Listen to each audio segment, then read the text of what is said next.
up your daughters, lock up your wives, tie your grandmother down, and get that big daddy outdoors. Welcome back to another episode of Archives of Atrocity. Once again, I'm your host, John Adams, and as always, I am joined by my co-host, podcast mascot, and professional fox terrier, Chatto. And how about that new podcast theme music? That's some pretty creepy shit right there. If I ever get laid again, I'm totally fucking to that. And while the idea of listening to that theme music on a loop for hours and hours is a horrifying thought, you will only have to listen to it once, because I'm all about that 30-second crash and burn. Ooh, yeah. But as you can tell, I'm super excited today, folks.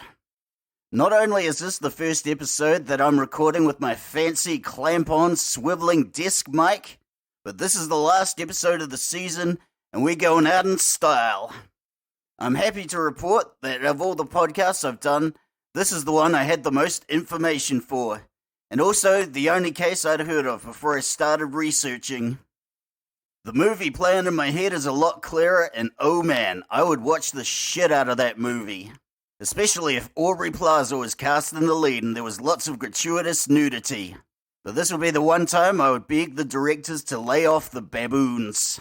And if you're out there listening, Aubrey Plaza, holla back, girl. In the last couple of episodes, we've discussed female serial killers from antiquity. And if you'll notice, they have rather a penchant for poison. I wanna taste you, but your lips are venomous poison. And as I may have mentioned before, in this episode, we are going to focus on the female serial killer who took poisoning to an absolute art form. So hold on to your ass, fellow archivists, because I'm about to blow it right off the map. Because we had such a fun time last time, let's go back to ancient Rome to delve into the case of Locusta of Gaul.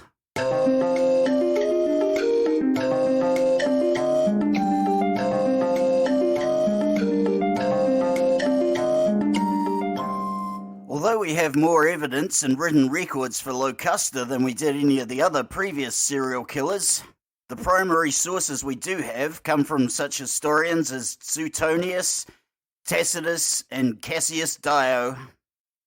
Needless to say, such accounts may very well be heavily biased. But just to set the scene, let's get into a little backstory about the relationship between the Romans and the Gauls. Historically speaking, the Romans had always been shit scared of the Gauls, and with good reason. After all, they never forgot the sacking of Rome in 387 BC, under the leadership of the chieftain Brennus, who uttered the famous words, "Woe unto the vanquished." Safe to say, that was Rome's never again moment. Once the Romans had rebuilt Rome and taken stock of everything, they decided it was better to keep their Gallic foes at a safe distance, namely back in Gaul. But just to emphasize the benefits of a cordial relationship with Rome, they even started trading with them. Being Celts, the Gauls were a very boozy bunch, and they bought a lot of Roman wine. They were thirstier than your mum when the sailors come into port. And so it was the Gauls enjoyed many centuries of peace, prosperity, and trade with the Romans. But this was not to last, and everything changed in 121 BC. In that year, Rome conquered a tribe of southern Gauls and established the province of Transalpine Gaul. 12 years later, in 109 BC, the Gauls invaded Italy from the north.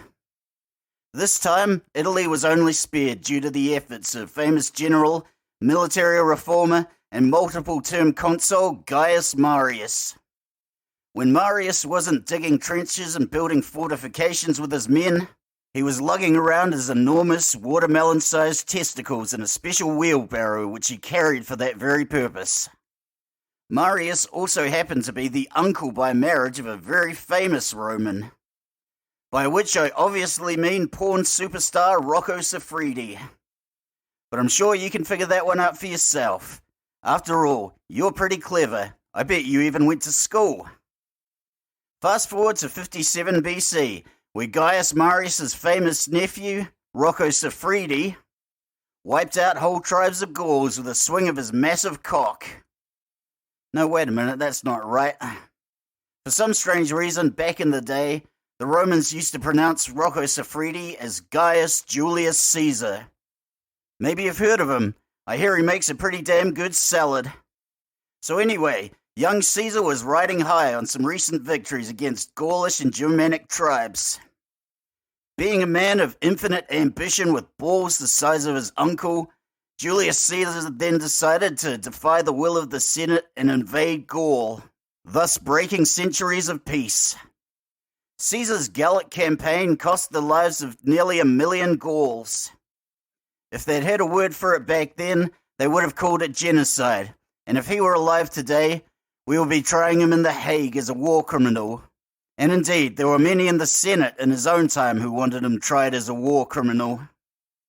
After 8 years of bloody battle, the Gallic Wars came to a conclusion at the Battle of Alesia. After a long siege, where the Romans fought a battle on 2 fronts, the last powerful Gaulish chieftain, Vercingetorix, surrendered to the Romans. Caesar forced Vercingetorix to strip naked and kiss the eagle, which unfortunately was not a euphemism, but was the standard of the Roman legion. And thus, all of Gaul was conquered. All of Gaul, I hear you say? Well, maybe not all of Gaul. We have some very good written evidence. These written records span many volumes and describe a tribe of Gauls who held out against the Romans. Legend has it, the local druid brewed a magic potion that made the Gauls super strong.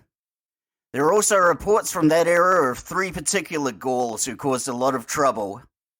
There was a little short dude, a big fat dude who carried a menhir, and a tiny little dog, who was perhaps the most dangerous of all.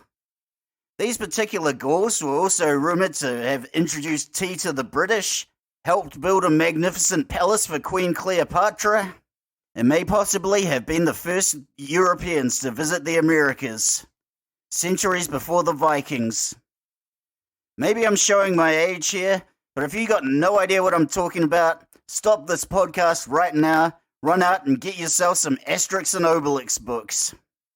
Strange as it may sound, my love of history actually began when I was 5 years old, reading those Asterix and Obelix books. When I got older and reread all the books, they were even funnier the second time around, because I got all the references I didn't as a kid. But back to the main story. Now we fast forward along the timeline a little. Shortly after declaring himself dictator in perpetuo, Julius Caesar was assassinated. And remember that last name from the last episode, Brutus? Well, here it came up again. Because his ancestor had played such a pivotal role in dethroning the last tyrant of Rome, the conspirators who sought Caesar's assassination thought it would have symbolic value if it were led by a descendant of Brutus.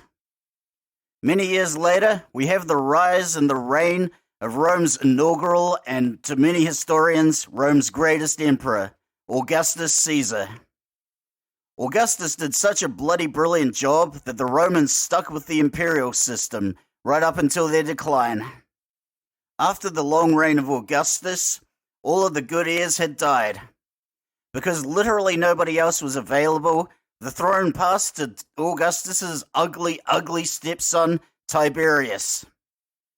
Most famously, Tiberius was what you would call the Jeffrey Epstein of his day. In his later years, Tiberius abandoned Rome completely. He spent all his time on a villa on the Isle of Capri, where he indulged in all manner of perversions with underage boys and girls.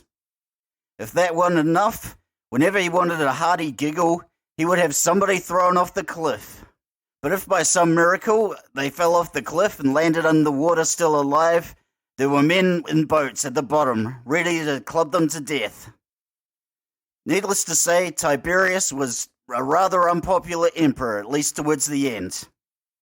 When Tiberius finally died, there was fucking in the streets of Rome, and the throne was handed to another famous emperor you may have heard of, Caligula. Despite the fact he reigned for less than 1,000 days, Caligula committed more insane, depraved, perverted shit than even I could describe. He brought Rome to the brink of destruction and was finally assassinated by one of his Praetorian Guard. After the reign of two very unpopular emperors, there were some in the Senate who wished Rome to go back to being a republic. But under the reign of the emperors, the Praetorian Guard had become very rich and very corrupt, so they weren't having any of that. Remember Augustus's grandson and bully magnate Claudius from the last episode? Well, there are mixed accounts of how he came to power.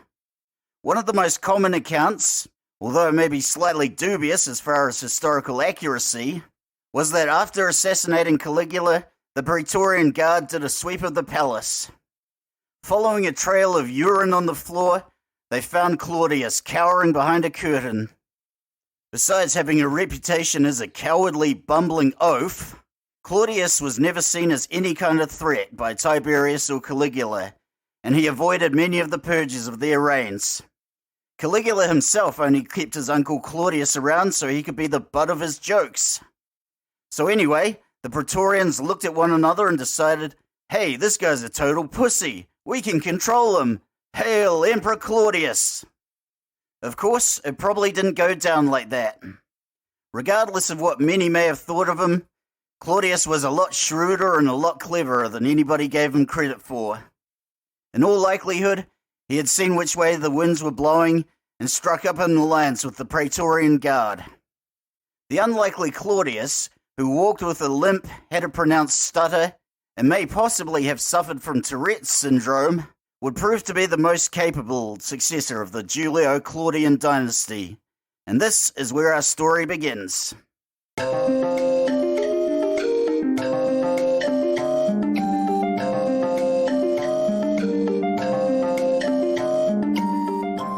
So here we are, sometime circa 50 BC. Gaul is a conquered province subject to Roman law, and all too often a convenient source of slaves and gladiators.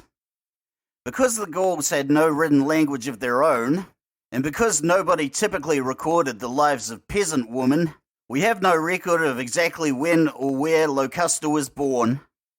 Most likely she was a peasant woman from the dark side of the Alps, in modern-day France.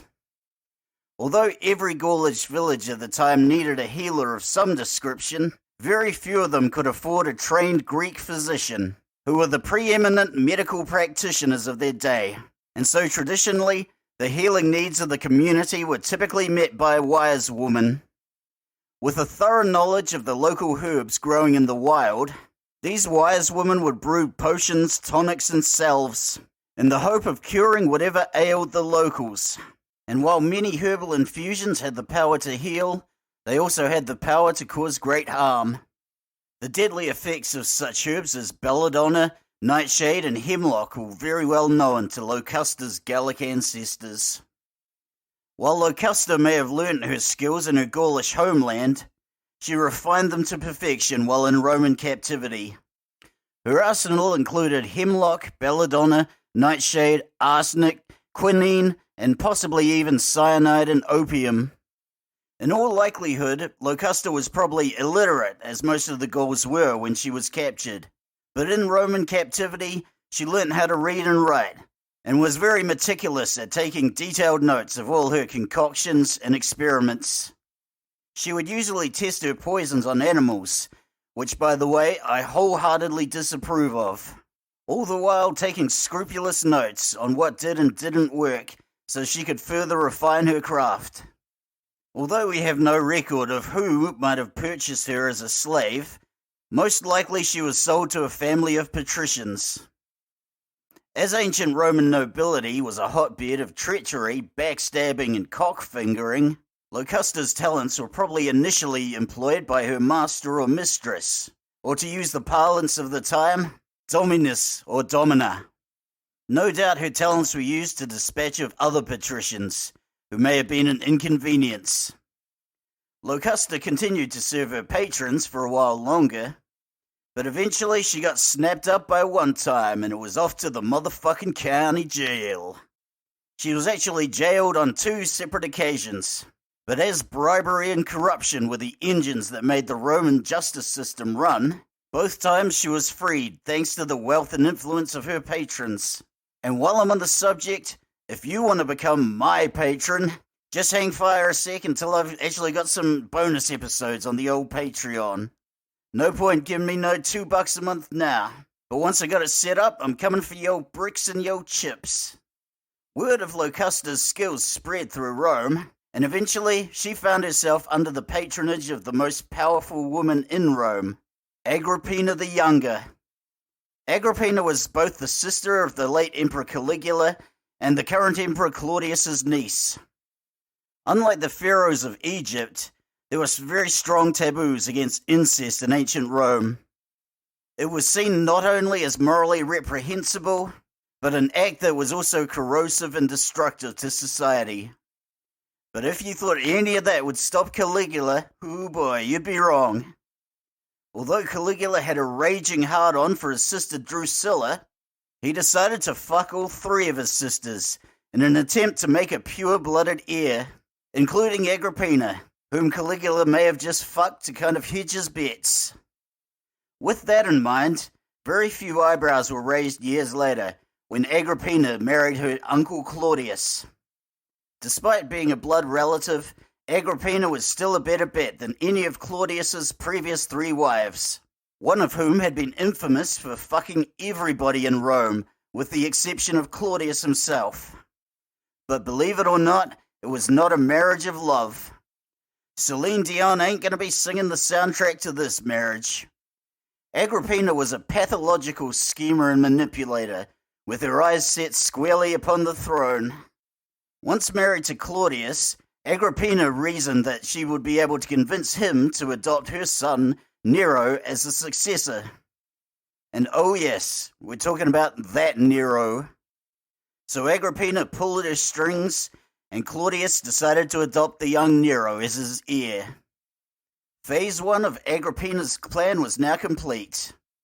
With Nero's succession secure, only one obstacle remained.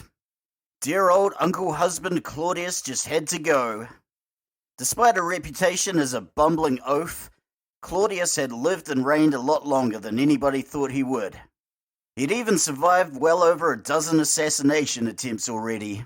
So enter Locusta the Gaul.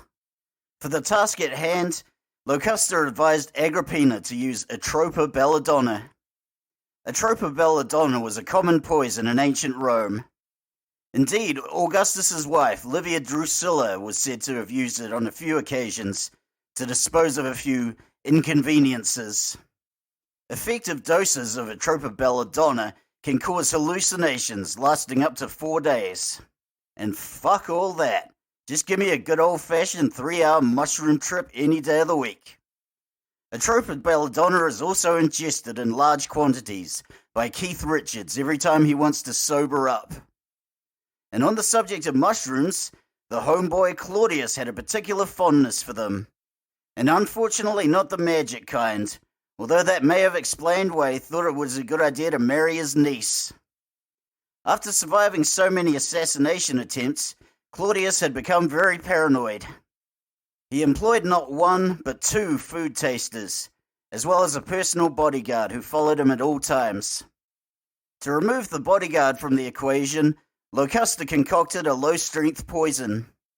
She surreptitiously slipped the poison into the bodyguard's food. And after a short while, the bodyguard came down with a case of chronically violent diarrhea.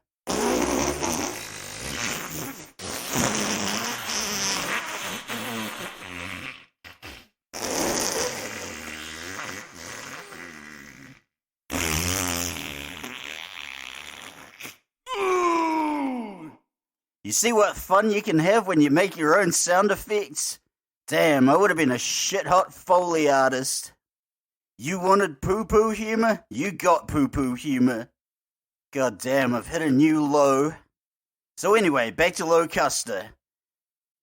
With the bodyguard pissing a torrent of liquid shit from his bum-bum, the Atropa belladonna was sprinkled on Claudius's mushroom. And it may have been entirely possible that the mushroom itself could have been poisonous. Possibly even the Amanita phalloides, known in its vernacular term as the deathcap mushroom.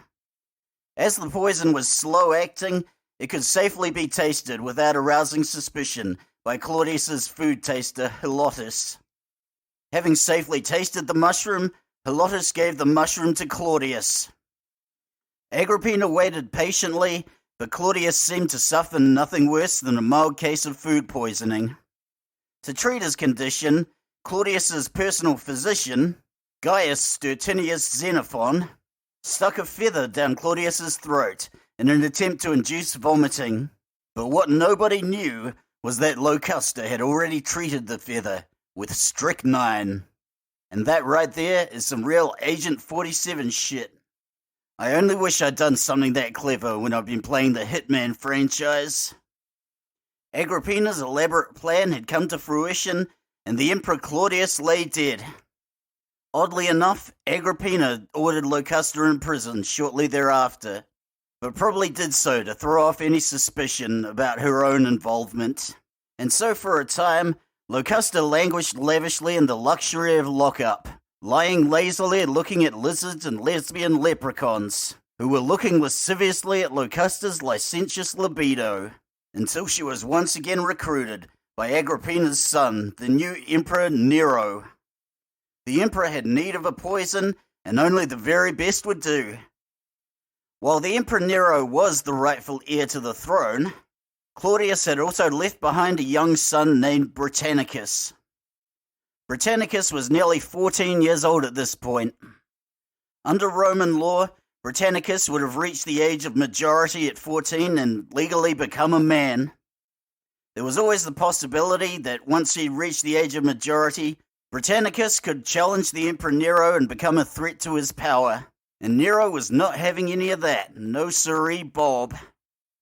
Nero ordered Locusta to make up a quicker-acting poison than the one previously used on Claudius. There are many recorded stories illustrating what an absolute bastard the Emperor Nero was. So here's another one for good measure. Just to make really sure the poison worked, Nero ordered Locusta to test the poison on a group of children around Britannicus's age.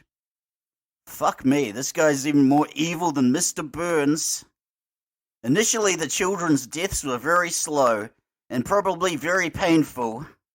Locusta gradually ramped up the strength of her poison until the children died in an expedient manner, and everybody was happy, except for all the dead children. But because he wasn't such a bastard after all, Nero decided to do a nice thing and invite Britannicus for dinner one evening. Britannicus was given a warm glass of wine, which had already been tasted by a food taster. If you're wondering why the wine was warm, here's where we get into some more Agent 47 shit.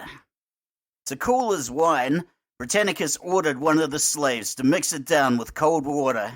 And because nobody ever bothers to check the water, Locusta had once again spiked it with poison. It should also be mentioned that, like many members of the Julio-Claudian dynasty, Britannicus had suffered from epileptic fits throughout his life. When the poison started to take effect and Britannicus started shaking and convulsing, Nero used this fact as a convenient excuse. Nero reassured all the guards and servants that Britannicus was just having another fit and that he would be fine if they left him alone. Britannicus kept shaking and convulsing and died a few minutes later. And once again, another elaborate poisoning plan goes off without a hitch, and with nobody the wiser. Nero was so delighted with Locusta's work that he gave her a full pardon for any crimes related to the death of the Emperor Claudius. He also gifted Locusta with a large estate in the country. Because one poisoner is never enough, Nero would often send young apprentice poisoners to Locusta's estate to learn their trade. Nero also gave Locusta carte blanche to test her poisons on slaves and convicted criminals. And although their particular crimes would come many centuries later, we're already seeing shades of Joseph Mengele and Shiroishi. But with the possible exception of Keith Richards' liver, nothing lasts forever. In 68 AD, Nero was facing increasing hostility from the people in the Senate of Rome, and he fled the city for his life. While he had acquired poison from a Locusta for his personal use, which he kept in a golden box, Nero would ultimately meet his end by other means. Upon receiving news that the Senate had declared Nero an enemy of the people, Nero paced up and down in the small villa outside Rome he was hiding out at, repeating the same phrase over and over again, like a mantra. Qualis artifex pereo, which loosely translates to, "What an artist dies with me." Although he heard the sound of approaching horsemen, Nero still lacked the nerve to take his own life. So instead he delegated the task to his secretary, Epaphroditus. And thus with the death of Nero, the Julio-Claudian dynasty was brought to an end. And so in the year AD 69, Rome would be entrenched in a civil war, known as the Year of the Four Emperors. The first emperor to vie for the crown was a man named Servius Galba. He had previously been the governor of Hispania, which encompasses modern-day Spain and Portugal. Galba wasted no time in condemning several sycophants, servants, and to quote historian Cassius Dio, others of the scum that had come to the surface in Nero's day, to summary execution. And naturally, one of these servants was Locusta of Gaul. The exact manner of her execution was not recorded, but I know what you're thinking. Again with the fucking baboons. Not this time, homeboy. It gets so much better than that. Legend has it that Locusta was executed by being smeared with the vaginal juices of a female giraffe, after which she was brutally raped by a trained male giraffe, and finally torn apart in the Circus Maximus by wild animals, possibly as an opening act to get the crowd pumped for the gladiator match that was soon to follow. But speaking of getting pumped, that probably didn't happen to Locusta by a giraffe or any other animal. In all likelihood, Locusta and the others sentenced to death were probably marched through the town square and summarily executed by more mundane means, such as beheading or hanging. And there we have it, folks. The life, times, and death of Locusta of Gaul, Archmistress of Poison.